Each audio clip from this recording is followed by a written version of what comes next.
สบายดีสบายดีขอสัมผัสหน่อยดูเออคิดแนวไรอย่างว่าอยากปั่นน้ำอ้อยขายอ้อยเอามาจะใส่ซื้อมาจะใส่น้ำหนึ่งเท่าไหร่ได้ร่มขึ้นแนวไหน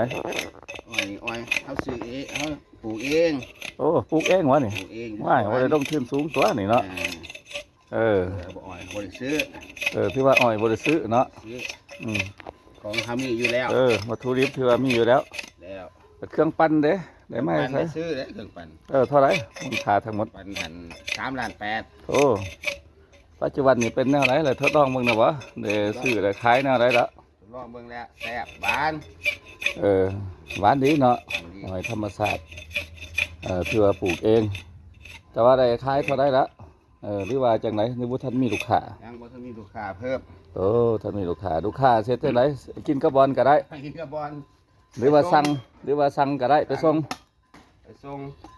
ถ้าใครสนอกสนใจเสร็จจังไหนไปซื้อไปขายอยู่จังไหน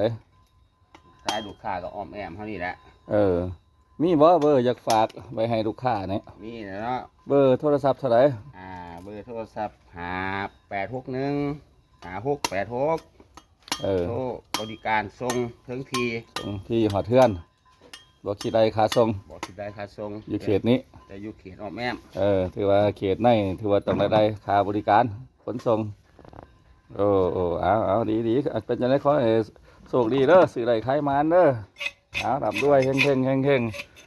กิจกรรมเพิ่นกระพืชบ่อยากได้สิ่งได้อย่างปลูกมะเขืออ้อมขังอ้อมแอวที่ตั้งของเพิ่นก็อยู่พี่เด้ออยู่บ้านไผ่ล้อมใครสนใจก็ดังนำเบอร์โทรศัพท์เพิ่นลงไปให้เนาะเอาทำไปก่อนบ๊ายบายซิมน้ำอ้อยมันก่อนเป็นยังไงแสบหรือบ่แสบ